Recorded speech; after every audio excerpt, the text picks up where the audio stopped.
drinking, boy, that road don't lead nowhere. And don't you ever let me hear you swear. Don't you dare. He told me stealing is a lazy man's way. Something for nothing leaves you hell to pay, so don't lie. And you can look the whole world in the eye. Honey, I try. Since I met you, girl, I'm breaking every rule. I must confess I'm just a backsliding fool. I wanna drink from your loving cup.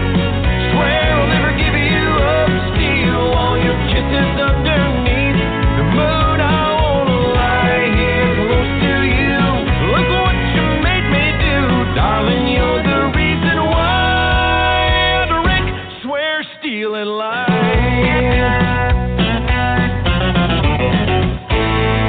Last night I threw away my 12-step book. I finally faced the fact that I am hooked on you. There's nothing more that I can do. I ain't no use. 'Cause every time I see your angel face, my halo disappears without a trace, I swear. Girl, I admit I haven't got a prayer. I don't care. I know this ain't exactly how I was raised. Oh, but heaven help me, honey, I ain't changing my ways. I wanna drink from your loving cup. Swear I'll never give you up. Steal all your kisses underneath the moon. I wanna lie here close to you. Look what you made me do. Darling, you're the reason why I drink, swear, steal, and lie. I wanna drink from your loving cup. Swear I'll never give you up. Steal all your kisses underneath the moon. I wanna lie here close to you. Look what you made me do. Darling, you're the reason why I drink, swear, steal, and lie. Drink, swear, steal, and lie.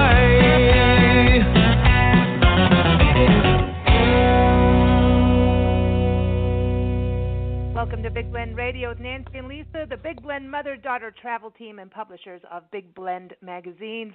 And you just heard Drink, Swear, Steal, and Lie, the title track of the brand new album by Grammy-nominated and CMA Award finalist country star Michael Peterson. And he is celebrating the 20th anniversary of his musical career.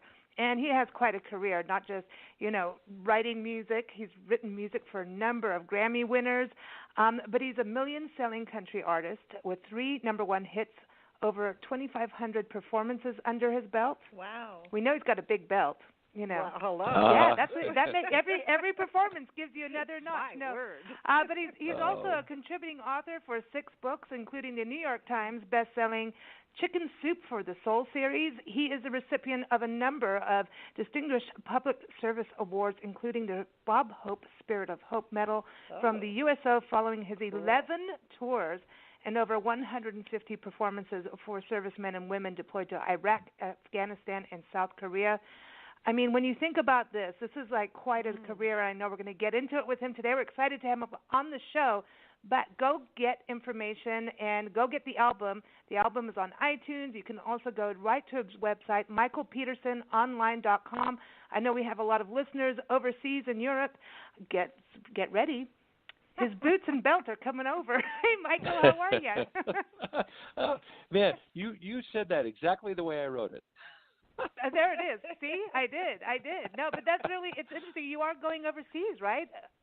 Absolutely. We are on a 3-week tour in the month of August that will start in Poland. Then we'll go to Echo Blues, the Echo Blues Festival in France, which is, by the way, the largest rodeo in Europe. And then we'll go from there to Munich, Germany. We'll go from there to Italy in the Milan area, and then we'll finish up the tour in Barcelona, Spain area. Wow, that's very cool. Very cool. And it's Fun, exciting yeah. about Drink, Swear, Steal and Lie, this goes back to the beginning of your hit season, right? And so to have this as the signature song for your album, you've come full circle because it's still heating up the airwaves right now. Well, yeah, I mean, it's so funny, and thank you for mentioning that. You know, the song was number one here in the U.S. 20 years ago. It was my first single on Warner Reprise, and it went to number one on CMT, number 3 on Billboard. And, you know, it was just a great launch for my career here, but it was never a single in Europe. And 20 years ago, the country music, you know, community in Europe wasn't as robust as it is now. So it's the second single off the new album there, and it's been at number one on the European country music chart now for 5 straight weeks. We're coming into our 6th week. The record is 8. Nobody has ever had more than 8 weeks at number one. So, you know, maybe we'll be fortunate and be hanging there another week. But it's turned into a real legitimate hit record in Europe.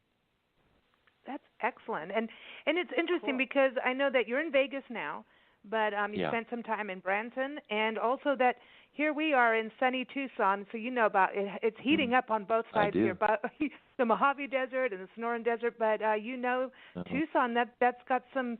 You got some roots over here. I do. I was born in Tucson. I was born at Tucson General. I lived on just about a couple blocks off the Miracle Mile when I was a kid till I was about 6. A lot of family that had been there over the years, and actually even currently last year I actually did 2 school assemblies at Walden Grove High School, which is a suburb outside of Tucson. So we have a lot of friends in Tucson, and we have a lot of caring for Tucson. So. Oh, it's an amazing city. I think what's so interesting is it's so diverse in people, and it seems like everyone really gets along here. You know, I think that we have over 1 million, you know, in our community. That's a lot of people, but it doesn't feel like it. It still feels like a small town to me, you know, or a town, I should say. Yeah. Yeah, no, it does. When you drive through Tucson, I'm surprised when you said 1 million people. I'm like, really? It didn't feel like that. Isn't that crazy? Wow, amazing. Yeah. Now, did you ever spend time down in the ranch country, like south of Tucson, like Sayurita, or not Sayurita, Sonora, and on the border, Nogales, Arivaca, and Tubac area? Well, just when I was real young, my parents would go down to Nogales, you know, and because it was, you know, something a lot of people were doing then. I don't know if they still are, but you know, most of my time in Arizona has been either in Phoenix or in Tucson in the last, let's say, 30 years, just touring, you know, playing clubs or playing on a tour. I think I did a tour there with Clint Black, maybe one with the Dixie Chicks. Years ago. I'm not sure if Tucson was a stop, but I'm pretty sure that Clint Black tour was. But I love that area of the country. My dad was a professor at the University of Arizona there, and when he met my mom and married my mom with 3 little boys, you know, and boy, my life would have been really different if it hadn't been for my dad and coming into our lives, and that's all of those are Tucson memories for me. Oh, nice. And now in Vegas. Now Vegas, you know, you never used to think of Vegas as a country place, but it's really changed up on that, right? I mean, it's there's really country huge music, events here. CMA awards there, and all that good stuff. Well, I mean, now there's many. I bet there's half a dozen major rodeo events that happen here, including the National Finals Rodeo that happens around December. And then, of course, you have the Academy of Country Music Awards that happen here every spring. This is obviously a nice tour stop for artists that are either going from the West Coast to the East Coast, Midwest, or coming the other direction. You know, lots of big venues, lots of big ticket buyers here, and there's a number of big major country music festivals that happen here during the year. So, and of course, you know, sad as it is to recollect the events that happened last October. You know, branded Vegas as a historic country music town for reasons that are very, very, very hard to even think about. But it's just, you know, it's a place where country music has become more and more known, and a place that becomes a location for fans looking for country music. Well, it's definitely got the facilities, and Vegas is a fun city. We used to, back in the days when we used to print our magazine, we used to print up in Vegas, and we had a blast. And I think, you know, it's Disneyland for adults, but you know. Yes, but I love mean, that. Isn't it great for you? I know that you've got so many opportunities to perform out there. Is it not just between the festivals and the venues? Do you get to perform with friends that come into town on their tour stops? I haven't done that yet, other than there's a show that happens here weekly called Nashville Unplugged. And if you are, if you're a songwriter fan, there's, people know about the culture of the Bluebird Cafe in Nashville, which is the premier songwriter showcase room. Well, a friend of mine, Aaron Benward, started Nashville Unplugged, which essentially is like the Bluebird in Vegas. And it's been going on, I think, for 6 years now. So every Friday night at the Mandalay Bay, they have hit songwriters that have songs people know that come and do a Nashville style in the round. So I've been a co-host on that show. Golly, I don't know. I did it for 6 months straight, one stretch. And coming up June 21st and 22nd, I'll be co-hosting it again. So, you feature hit songwriters, tell the stories behind the songs. When my friends come into town and I have a chance to go see them backstage and hug their necks, and, we have a lot of fun doing that. But as far as, jumping up on stage with them, I love to come and be a fan too. Yeah, and look at what Garth Brooks over there. I mean, he flies in, doesn't he? I think, and you cover one of his songs on the album as well. We got to talk about that. Friends in Low Places. That is like an iconic song, right? And so that's why did you decide to do that? Because it's that iconic. Yeah. Because I feel like the collection of songs that you've put in there, you've hit so many different eras of country music, and it's like an album that everyone can get behind. It's like an album for every occasion, every emotion, and for all ages. Well, you know what? That was so sweet what you just said, and it really touched me. So thank you for sharing that. And the story behind how the record came about is a lot of things about the record don't make sense on paper. Like, first of all, if you're commemorating your 20th anniversary in country music, you do an album of your songs. You just do an album of your own songs. So the second thing that doesn't make a lot of sense, probably on paper, is why in the world would you take some of the most iconic songs in country music history and do cover versions of them? It's sort of like when I was a kid growing up, probably, 10 years old or whatever, nobody would cover Beatles songs because, like, who's going to cover a Beatles song? Who's going to do Hey Jude and not look like their second fiddle? And so, as we started to think about doing this record to commemorate the anniversary, what kept running through the back of my mind were two things. Number one, a dear, dear friend of mine, Gene Pastilli. Gene wrote a lot of big, big hit records, but one of them is a song that your listeners might remember, a song called Sunday Will Never Be the Same for Spanky and a Gang. It was in the 60s. And he's an old, wise mentor of mine, and he kept saying to me, Michael, your fans want to hear you sing their favorite country songs. And I was like, why would I cover other people's songs? They already have those versions. Why? They don't need another version. Well, what changed my mind on that when it came to this record was I was the musical director for a hit country music show in Branson for the last 2 years. And the show was not a show of my songs. It was a show of the greatest set list in the history of country music. So I sang 7 songs in the show. And the 7 songs that ended up on the album are the songs that I sang over a 2-year period over 400 times. So when you sing, a song 400 times in 2 years, you really get a chance to say, wow, I think I know who I am with this song now. Yeah, you kind of own it. And the other thing is a big thing that I want to really say to is I'm not trying to compete or outdo those classic records. That cannot be done. What I'm trying to do is pay a respectful tribute to them. And so, that's really where that came from and how that came about. I think that is, how I take that when somebody covers a song and they do a really good job. It's an honor for the original artist. I think they're honored by it. I think people when they love a song, they love a song as long as it's performed correctly. Right. You know, and you can make it your own. But, I mean, if it's covered by someone who can't sing, obviously that's kind of like, ugh. Well, it disappoints people, because people have in their mind what they want it to be. And it's on paper, again, it's a challenge to say, how am I going to do a version of A Boy Named Sue by Johnny Cash and have it not be something that people go next?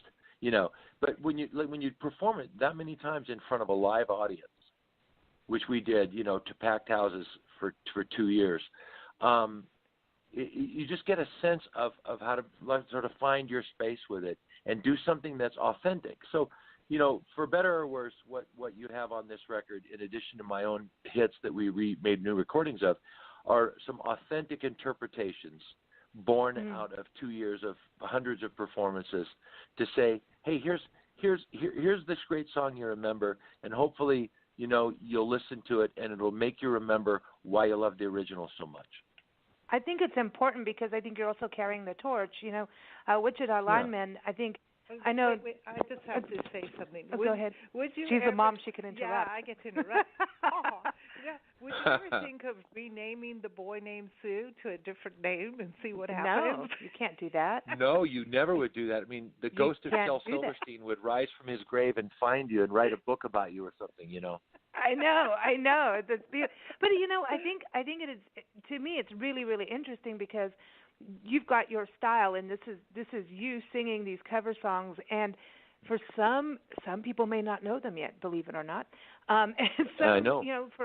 For us, it's like, oh, this is cool. We know these songs, and we love these songs, and it's another perspective of it, and it makes you respect the song even further because it's like you're used to hearing a song this way, and when someone else does it, it opens up another door to the music, and it allows you to grow and expand. Otherwise, I don't want to say in a musical rut, but yeah, we get into that mode, and it's like, if you're going to cover something like, Boy Named Sue and Wichita Lineman, these are iconic songs. It has to be exactly who you are. Otherwise, you lose integrity. And I think your music has a lot of integrity in there because it's really who you are. Yeah, I mean, it's the whole album. I mean, these are songs I've loved. These are songs that have been a part of the fabric of my life.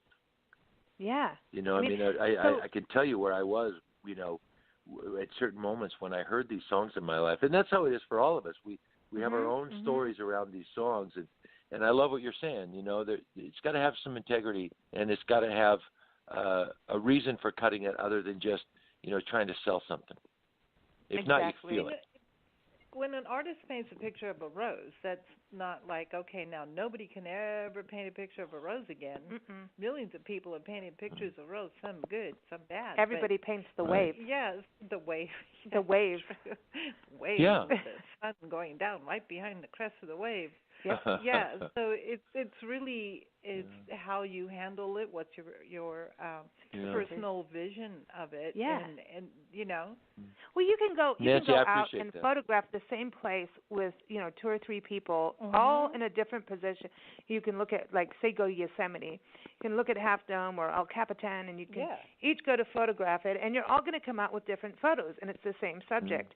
And I think that's really cool when people do that. And I think that's what's also interesting about, like, what was going on. It goes on at the Bluebird Cafe and the Natural Singer-Songwriters with the rounds and everything, is it expands musicians' minds and takes you into different directions, too.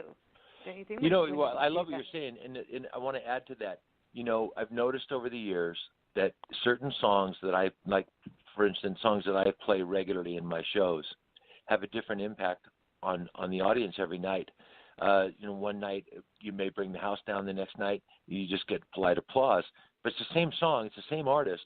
But what has changed is the feeling in the room, the what people are bringing to that moment that have come to the show, the feeling that the artist or me in this case is bringing to that moment.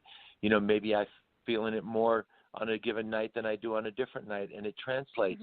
So that's the beauty of art, right? It's like sort of trying to step into the same river twice. You can't do it because it's moving, and you're always going to step in a different spot, metaphorically speaking. So that's the beauty of art. That's what I love about it. You're always out there swinging and trying to find a way to connect emotionally to the people that you're sharing that space with.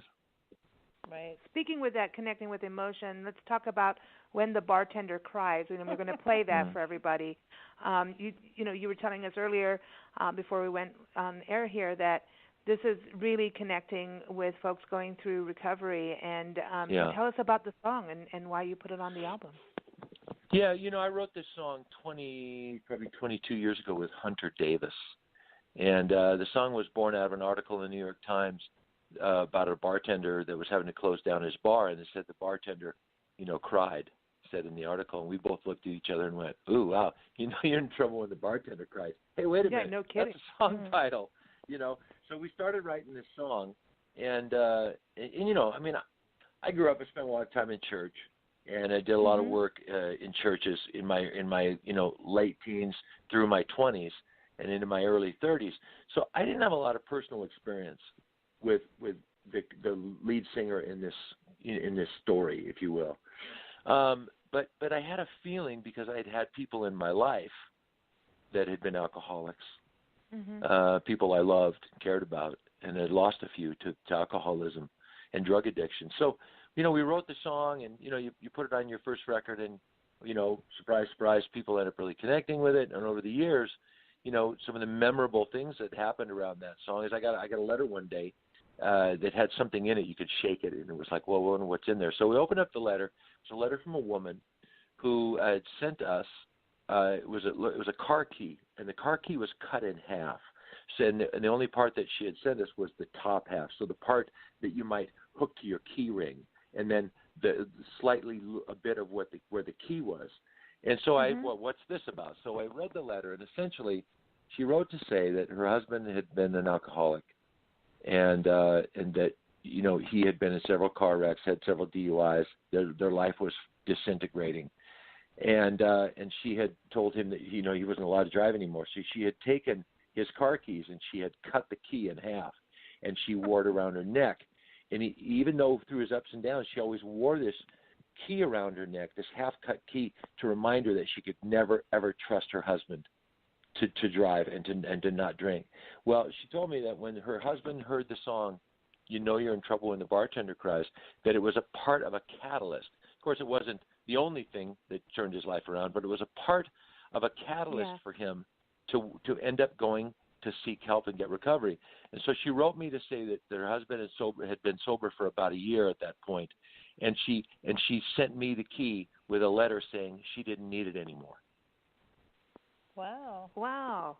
That's so really you think to yourself, nice wow, story. yeah, I mean, that's inspiring. And there's been a dozen things like that have happened. And so, I guess about 2005 or 2006, there's an organization called WIMSA, which is an organization that's mental health professionals, and they're helping people in recovery. And so they did an album of Nashville songs and songwriters, songs like my song, You're in Trouble When the Bartender Cries, or a Neil Young song, The Needle and the Damage Done. I mean, it's all songs that had to do with recovery issues. And so there ended up being a tour, and there was a tour that was all these writers and songwriters and artists that were on this album.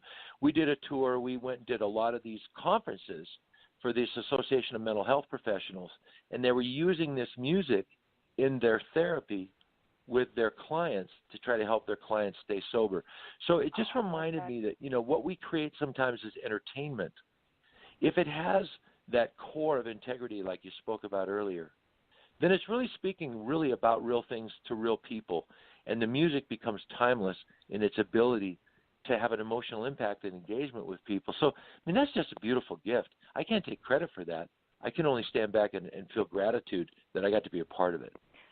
I think art always shows up the human condition at the time of when the art was created, but because humans are always having some kind of condition, and there's so many. Why did she look at me when she said that? That's funny.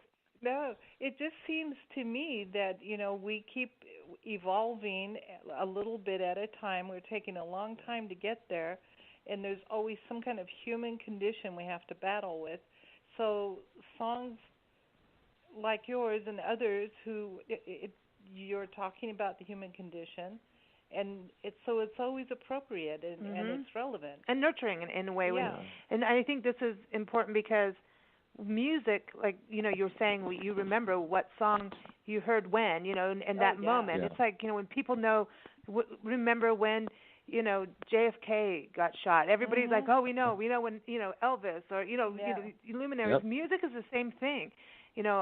I always thought music books and art movies. You watch a really good movie and it stays with you for days. You're still going over things in your mind. Mm-hmm. And music is like this.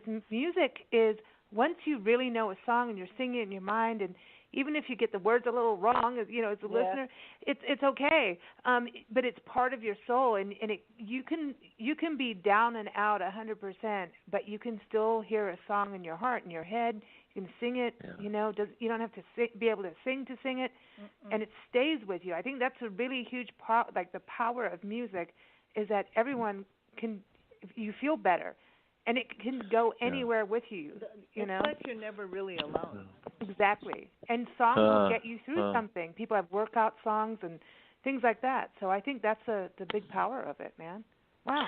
Well, I want to thank you ladies for helping to keep the music forefront for people, because, the music business has been changing a lot the last few years, but shows like yours help remind your listeners and even me today as an artist who's had an artist's life. Helps remind me of how valuable and how important it is. So thank you for doing that. Thank you for the good music. Yeah. Now stick around, because we're going to play When the Bartender Cries, everybody. Take a listen and share it.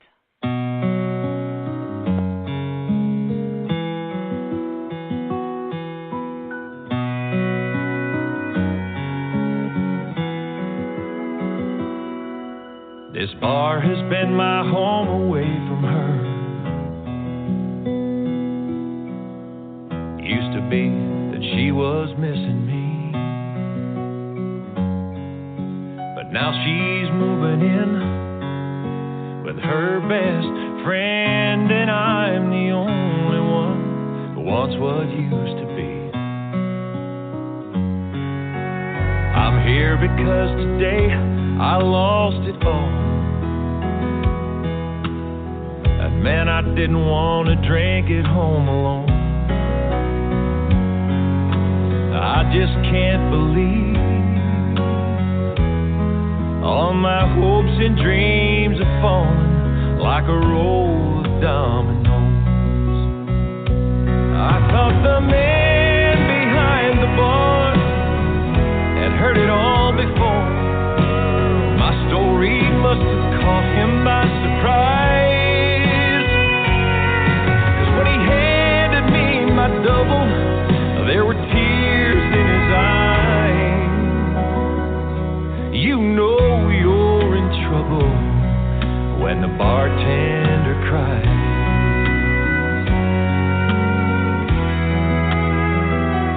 He said, last night you swore you'd never drink again. I said, next time I'm really gonna try. If she ever calls for me, you can finally tell her that he ain't here and it won't be a lie. And I asked the man behind the bar what he'd been crying for. He said that bottle used to be a friend of mine. Now I stopped drinking doubles, but I still pour them all of the time. And son, you're in trouble when the bartender cries. I saw my own reflection staring back at me. I knew every single word he said was true. So I told the man behind the bar I thought I'd seen it all before, until I saw the sadness in his eyes. Oh, that's when I set down my double and said my last goodbye. 'Cause you're in trouble when the bartender cries. Lord, you're in trouble when the bartender cries.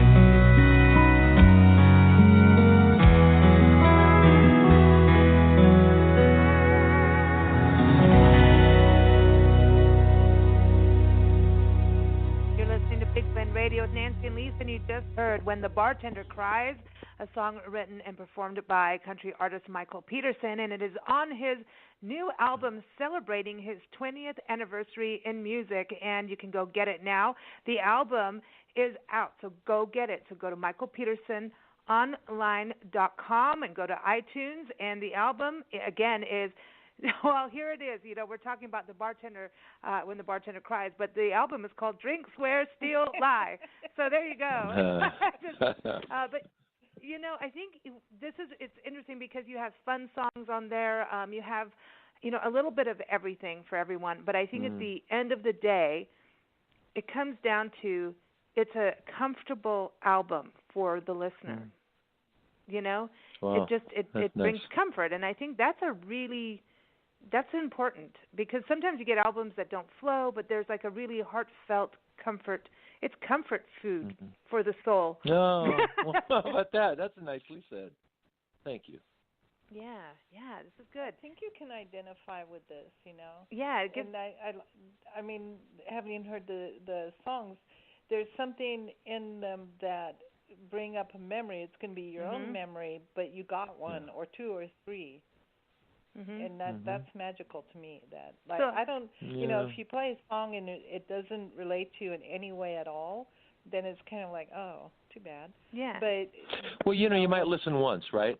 You know, but you won't listen again. Yeah. And honestly, I made a comment to my co-producers on this record when we got finished with it. I said, guys, you know, this sounds pretty self-serving, but I have to say this. This is an album I would listen to if it wasn't me. These are just this is an album full of great songs. I mean, how many times have you bought a record and there was one or two that you liked, you know, and you felt disappointed because the whole album wasn't great? This is a great album. It is. Well, I'm glad you feel that way because I hate it when artists don't feel that way. Yeah. I know artists that they come out and then like, well, this album's better than that one. I'm like, no. You've got to appreciate each part of the journey because when you made it, you were really thrilled at some point. And if you weren't thrilled when it went out, man, you got to hit the recall button because you to not live with it that way. But you're a storyteller. Tell us about how you became a storyteller through this. I mean, as a musical storyteller, a songwriter, what was the first memory of you saying, hey, I'm going to do this? You know, for me, I was 17 years old, and I had just buried my dad. Ooh, I'm sorry. A week before, actually, this weekend's Memorial Day, right? So I'm 58. So it's 40. Well, let's say 58. So it's 41 years ago. This coming Monday, I buried my dad. He committed suicide. Oh, I'm sorry. And well, thank you. I'm sorry too. And as you can imagine, that had a profound, devastating impact on our family and on my life. And it was about a week and a half after I buried my dad, after we buried my dad, I was standing in a department store in the little town that I grew up in, and there was an album rack of albums, you know, back when LPs and vinyl was, you know, the norm.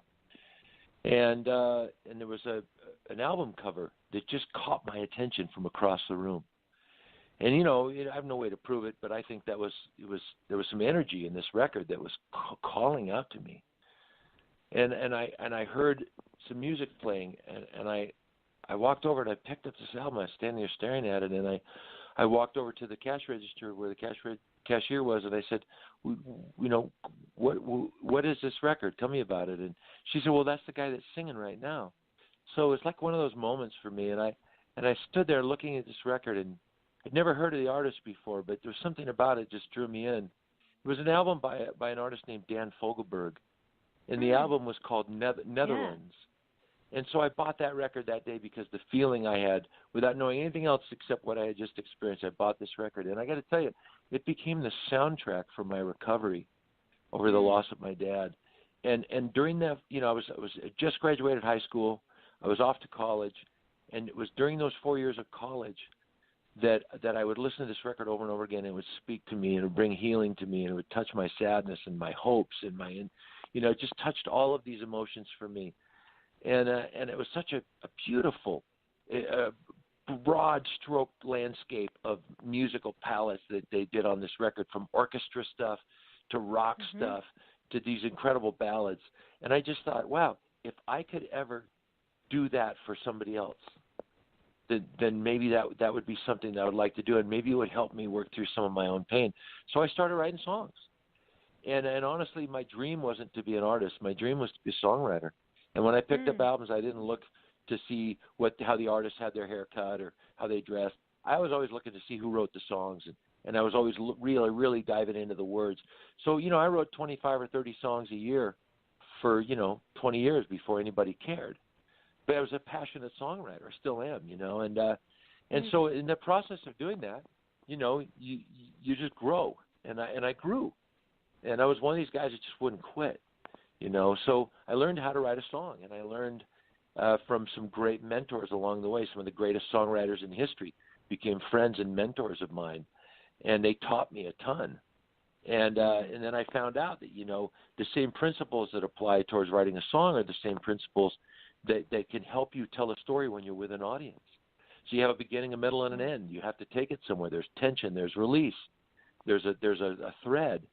And so just I guess my passion for wanting to be that created in me, the actions that would allow that to grow. And I've been doing it for 35 years. And so, I've just gotten to a place where I'm comfortable with where my skill level is at that, and yet I still hunger to do the next one every day. Oh, I love that. There's something like when you're reading a book and you're reading and you're understanding, then suddenly the writer says something, and I always think of it as turning a phrase. He'll say something that immediately you see a picture. And then you put the book down for a little bit. You don't stop reading, but you stop and you think and reflect, because somehow that one phrase just kind of hits you in the face. And it could be nice or not nice or whatever, but it made you stop and really think about what's the story, and then you start thinking, well, who's this writer? How'd they do that? And it's just kind of I always think of that turn of the phrase. And I always think that less is more. Like the fewer the words, the stronger the impact. I think that's why music with good lyrics is so important, because you can get really drawn out and go on and on and on, and the more words, the less impact it seems to be. But I love what you just said, and so it reminds me of something a mentor of mine said years ago, when he said, less is more, like you just said. He said, think about this for a minute. He said, think about the song by Hank Williams, I'm So Lonesome I Could Cry. He said, if you just look at that, right there. Right, I mean, it's a song. He said, the thing about that song is it's so simple. He said that it looks like your next-door neighbor could have written it, who's not a songwriter, right? Because it's a song you can literally sing on one chord. You can play one chord if you wanted to, and that melody carries over one chord. It's so simple. He said, but it's so simple and universal that it's a message that can be understood in every language, in every generation. That's cool. And he said the more simple you can get, the more chance you have to make an impact in people's lives. So exactly. And I think that's how people rise up. I mean, not just talking about the accolades and the money that goes with it, it's in the fame and all that. It's because when you rise up and you're touching people, I think that keeps you in check. Because I do too. The day you sell out is the day you stop connecting with people, and then it just starts to go the other way. So you have to keep that integrity. If you lose that connecting with people, Well, if you feel like your calling as an artist, and some people feel that as a calling, and some people just feel a desire to be famous, and there's a difference, and you can feel it in music. True. There's a lot of ways to be famous, and a lot of them aren't nice. Okay, we don't need to go there. We're having a really nice conversation, Nancy. Well, the thing is, a lot of people out there.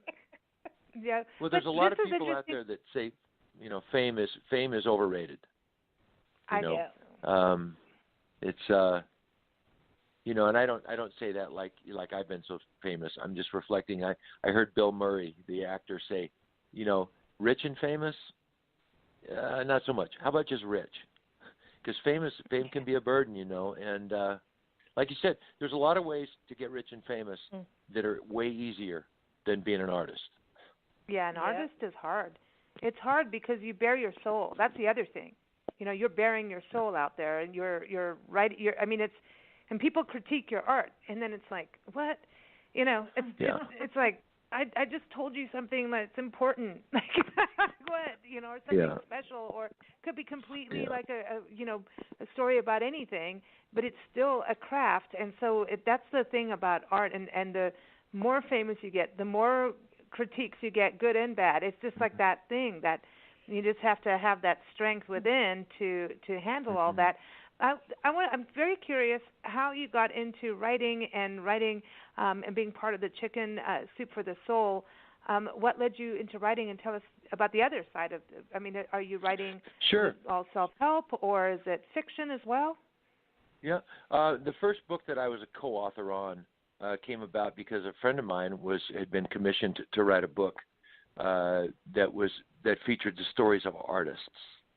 And so he had asked me if I had any stories. So I had a story that I had of an experience that I had up in Toronto, Ontario, where I had seen, I'll give you the brief version, I had seen basically a man rolled up in a cardboard blanket laying on the street at a sidewalk in downtown Toronto in the middle of a snowstorm, and he had no shoes. And when then the light turned green. I was in a limousine. I was staying at a 5-star hotel. The light turned green, and I got to the studio. When I got to the studio, as I was in the green room, the janitor had just arrived at work. And as he came in the back door, he was pulling his bike, next to him, and he was covered with snow. And I looked at him, and I said, wow, that must be really harsh, having to ride your bike in the snow to work.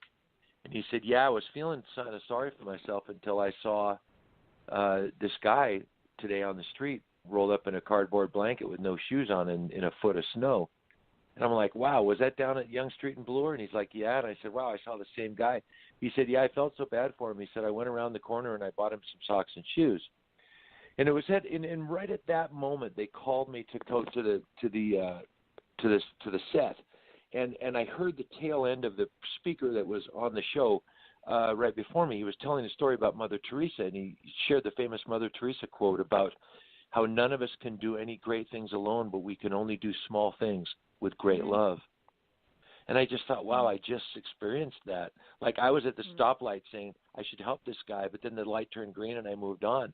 But this guy on the bike that is a janitor stopped and went and bought him some shoes. It's like the smallest good deed is better than the grandest intention, And so that was a story that I told my friend, and so I ended up co-writing the story in this book. Well, then the Chicken Soup thing came about because they were in Nashville looking for artists who would submit stories for the next in the series of those Chicken Soup books, which was called Chicken Soup for the Country Soul. And I thought, that first time I did it with this book, my other friend, the same story, I thought that's worth telling it again, but now I want to tell it in my own words. So I wrote that story for the Chicken Soup book. And, those were the first two books that I became a part of. And just over time, there's been a number of books that showed up where I had a chance to be a co-author. One of them is a book that's called Tag, You're It, and Tag is an acronym. And it's a student workbook for high school students to help them, be able to make more out of their lives.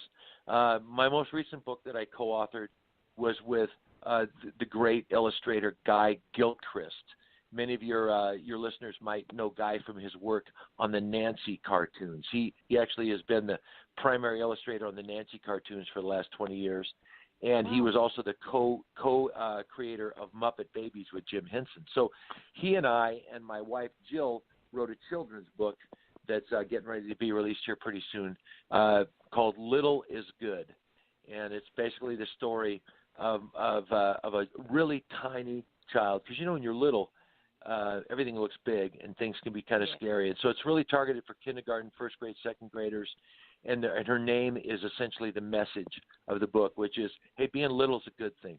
Little is good. And that's her name. First name's Little, last name is good. And so that's a variety of things that I've been involved with writing. But for me, it's all about creativity, just finding a way to connect with people. Yeah, this is cool. I like it. I think the more positivity we can have in the world, the better. And the more that we can get past our differences. I think it's really important right now that we have this, sense of working together instead of against each other. And I think, again, that's where music and creativity really help without without telling people what to do. Everybody needs to come to it themselves, just like what you were talking about. Have you ever experienced a drum circle? Yes. Yeah. Yes. We come from Africa. I mean, that's powerful, right? We lived in mine, Africa. Yeah. Okay. Well, you know what I'm talking about then. I mean, a friend of ours does these therapeutic drum circle events, and she was in Iraq during the war, and she brought together these 3 different factions that had been warring with each other of indigenous Iraqis, and they did drum circle, and by the end, all the barriers were down. They were playing together. The differences had left the room. And I've just seen the power of music and art to bring people together. And I love what you said about, in particular, at this time, this window in our lives, it seems as though there's a lot of division, and it's real easy to take a posture and a stand against, But if you ever ask anyone else what they're for, not what they're against, but what they're for, I bet you find out that you have more in common than you ever suspected. For sure. And, there used to be, a few years ago, at least in this country, and for a long time, we were celebrating the differences in people because that's what's interesting. If we're all the same, then, it's like when you travel. If I go to Mexico, I don't really want to see Starbucks. I'm sorry, Starbucks, but I don't want to see you there. I want to see Mexico. I want to see. Yeah, and also, you could celebrate people's differences instead of hating them because they're different. I mean, these days it seems like you can go from 0 to 60. If somebody says they have a different political persuasion than you, it almost feels like there's some kind of cultural pressure to hate them and to yell at them and to down them. It's like, wow, wait a minute. Isn't one of the primary marks of maturity the ability to understand and listen to other people's differences? Isn't that like a key mark of maturity? It's important because the sun wouldn't be spinning around the earth and the earth wouldn't be spinning around the sun if we didn't have 2 different things. And we need the sun and the moon, right? And so it's balance. We need polarity. And so we need to have difference so that things will work. A seesaw doesn't work unless you have somebody going up or somebody going down. And so we need that. We need to have differences, and it's about how close can we get to have that balance together. And, that's in compromise. I would love to see the word compromise, like float up in the skies on a blimp. Compromise. It comes from compromise. Yeah. Come together. I promise I'll do this if you do that. And it's a give and take thing. At the end of the day, politics. Yeah, I know, but well, not this day and age apparently. But the thing is, people what are makes afraid. us different from animals? Like animals, when somebody, I had a rooster that crowed and laid eggs, and the other chickens pecked the heck out of it because it was different. Still a chicken, but it had a comb and the wattles and all that, and it crowed, and then it turned around and laid eggs. So it confused everybody, so all the other chickens picked on it. Now, interesting. So that's apparently it's not just human nature. No, this is animal nature. We're going back to animals. Yeah, this is animal. This is nature thing. If you don't understand it, you pick on it till you kill it. But we're supposed to be educated. We're supposed to have the education and the free will. We have a choice where scientists say animals don't have a choice. They just go by instinct. I suspect that, I suspect that what's behind that emotionally for a lot of people is that they're hurt, they're angry, or they're scared. And so, when you live in a culture where there's a lot of broken windows, it's easier to go break some more windows. So we live in this culture where there's so many people that are, so vociferous with their anger or their hurt that, it just proliferates. And I'm hoping there'll be a change in that, Moderation is a great thing, I agree, and it's so funny. Everything we're talking about, nobody would know what sides we're talking about. See, and everybody goes, "There's left, there's right," and I'm like, I'm not any one of them. It's like, hey, it's like it's interesting to me. I just look at issues that I care about and think about, and I listen to others and go, "Oh, I never even thought of that." Here, I had this whole plan in my head of how things should be, and then someone brings something up. I'm like, oh, maybe we do need to do a little thing over here. So it is communication too. I think you're really right about that. I do want to say thank you for your service on doing USO tours, and also to your wife, because she served in our country in the Army, right? Yeah, she served 30 years.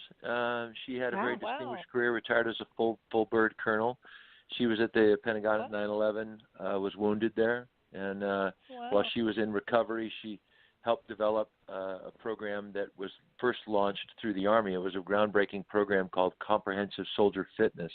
And the thing that was groundbreaking about it was it wasn't a mental health program that was designed to take care of only the wounded. It was actually a whole process of training process that we could provide for service members, men and women, who were likely to face adversity and trauma, so that they would be less likely on the backside of having those experiences to fall into, a wounded or a ruined or destroyed life. And so my wife was really the foundation of bringing that initial team together with Dr. Marty Seligman out of the University of Pennsylvania, Dr. Mike Matthews from West Point, Dr. Richard Carmona, the former Surgeon General of the United States. She put that whole team together. And for that, she was recognized by the Department of Defense as their Woman of the Year in 2010. 2012, she was inducted into the Army Women's Hall of Fame. So she's had a remarkable impact on people's lives, and is still to this day, doing work to help service members who are dealing with post-traumatic stress to find non-pharmaceutical approaches towards finding wellness in their life. That's awesome. Give them all your album. That's what we need. No. I mean, seriously, everybody, again, the album is Drink, Swear, Steal, and Lie. It is out on iTunes. Go to michael-peterson-online.com, especially for touring in Europe and current performances here in the States. Before we go, we have two things. One, we're going to play your hit song, From Here to Eternity, which is on the album, and so we're going to play that. So this is, now I know wedding season is here, man. It's already happening. I'm seeing everybody's photos on Facebook, and everybody's, getting out there, and this is one of those songs that gets played quite a bit at weddings, I hear.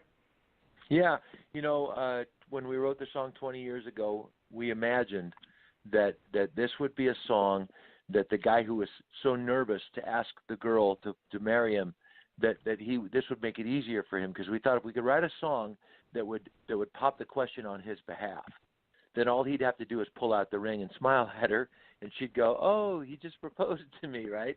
So we had a wild imagination when we wrote it that it would work that way, and doggone it, one of those rare moments in all of our lives when the way we imagined it actually happened. And it's literally was selected as the number 4th most popular country music wedding song of all time recently by GAC. So here it is 20 years later, and people are still using it as their proposal song, or as their wedding song, or their first dance. I mean, a lot of different things people are using it for. It's the hitching post song. That's what it is. It's the there hitching you go. post I love song. that. I love that. So, Michael, before you go, today's sponsor, we have to give a shout-out, is Spontaneous, the song game. It is an award-winning and best-selling board game. Everyone can go to songgame.com. And our friend Rob Ridgway, he's on our shows all the time. He's traveling around the country in his RV and he's touring and just going to music festivals. And he just came back out of Nashville. He was at the Opry doing all kinds of things, being interviewed. Fun. He's got an incredible story. I wish you guys were on the show together. Great guy. And this song game basically goes with, if someone gives a word, this is a board game, but the radio version, if someone gives a word, the other person has to sing, or you don't even have to know how to sing, 5 lyrics from a song, 5 words from a song. Yeah. So, like if you said, mountain, then you go, ain't no mountain high enough. That's actually the song that he got started with. So are you game to play Spontaneous? Oh, absolutely. Let's go. Okay, all right. So you got 10 seconds. We're going to give you a word, and you got 10 seconds. And if you don't, then we have to butt pan you. But we really don't want to butt pan you because that would be rude. Oh, wow. Okay. All right. Should have told me that before I said yes. I see. I know, but yeah, But anyway, here is the word. Your word is love. Go. I love you for sentimental reasons. Perfect. Wow. Just like that. I don't even we couldn't even finish the the time clock keeps going. That was awesome. That was awesome. That was the first one that popped into my head, right? Well, that was perfect. And we didn't get to play butt band, but that's good. That's good. So everyone, songgame.com, go check it out. And everyone, again, the album is out now. Drink, Swear, Steal, and Lie. Go get it at michael-peterson-online.com. We want to thank everyone for joining us, our listeners. Again, Big Blend Radio airs Monday through Thursday, 4 p.m. Pacific Time, 7 p.m. Eastern Time. Fridays and Sundays, 11 a.m. Pacific Time, 2 p.m. Eastern Time. The schedule's up on bigblendradio.com. You can listen as shows go live or anytime on demand. All the links are up there for all the different outlets. And, Michael, thank you so much for joining us. It was fun. And congratulations Lisa, on your success, the new album, and touring. And we're going to be following. We're going to watch on social media and all that good stuff. Well, thank you, Lisa and Nancy. Thank you so much for the spirit that you bring to it. And thanks for letting people know about the music. And hey, we should do this again sometime. Absolutely. Sure. In fact, we want to recruit you for our youth success shows that we've started with Bobby DePorter. It's all about the 8 keys of excellence. And the first key of excellence, guess what it is? Tell Integrity. Me. Love. Integrity. It's good. Yes. I think you'd like that. That's very good. So, wow. Yeah, when your book is out with your wife, and let's keep in touch. Let's keep in touch. Okay. I think, good mix there. Absolutely, absolutely. Here it is, everyone. From here to eternity. Thanks, Michael. You take care. Thank you. Bye. Bye-bye. Bye.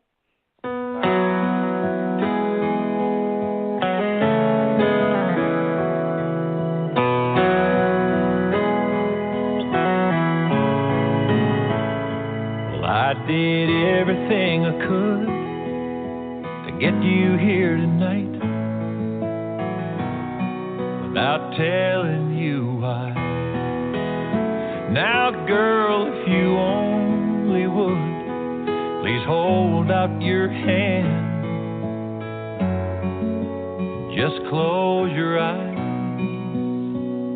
Well, I've been dying to ask you one burning question.